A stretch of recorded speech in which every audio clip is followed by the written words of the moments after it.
Peace and Black Power families, brother AGYEI TYEHIMBA from Harlem Liberation School. You know, racism doesn't always kill us suddenly. Sometimes, and most of the time, it kills us slowly. No gunshots, no sirens, and no viral videos. Just stress day after day, year after year, quietly breaking down black minds and bodies. There's science to back this up now. They have a name for it, this damage. It's called allostatic load. Allostatic load is a measurement of the wear and tear on the human body caused by chronic stress. Your body is designed to handle short-term danger, what we refer to as fight or flight, and then it returns back to its normal balance. But oppression does not let that system shut off. For many black people, stress isn't occasional, it's constant. We're talking about dealing with microaggressions, financial pressure, code switching, over-policing, watching doomsday news, and carrying generational trauma that we did not create. So this means that our nervous systems stay activated far longer than they are supposed to. And when your stress never ends, stress hormones like cortisol become elevated in our bodies. And when that happens over time, we have high blood pressure, stroke, diabetes, chronic inflammation, weakened immune systems, anxiety, depression, and sleep disorder. Now, I'm just curious, does any of that sound familiar to you? See, this isn't about, you're too sensitive or this one or that one is too weak.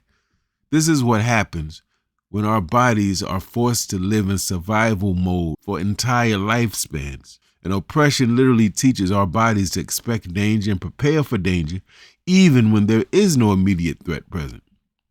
So when we talk about racism, this is not just about external laws, external policies, and external incidents, family. We have to talk about the damage that oppression, particularly white supremacy, does internally. And more importantly, we have to talk about how do we undo that damage.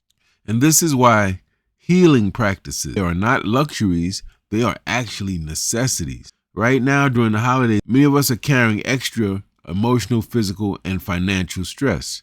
And that's why my brother Daryl at FAM is offering a holiday healing special for those of you in New York City. And it's focused on restoring our nervous systems and reducing that allostatic load I've been talking about. His services include therapeutic massage, yoga, and restorative body work, different things that are designed to help your body exhale and relax. Yoga calms your nervous system, massage lowers your cortisol, and both help to interrupt those dangerous stress cycles that racism tends to keep us in.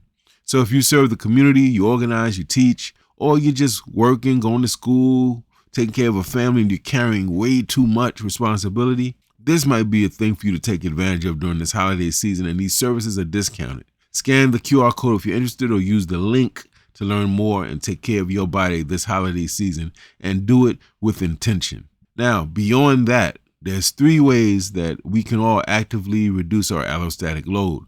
Number 1, regulate our nervous systems. This means that sleep is not optional.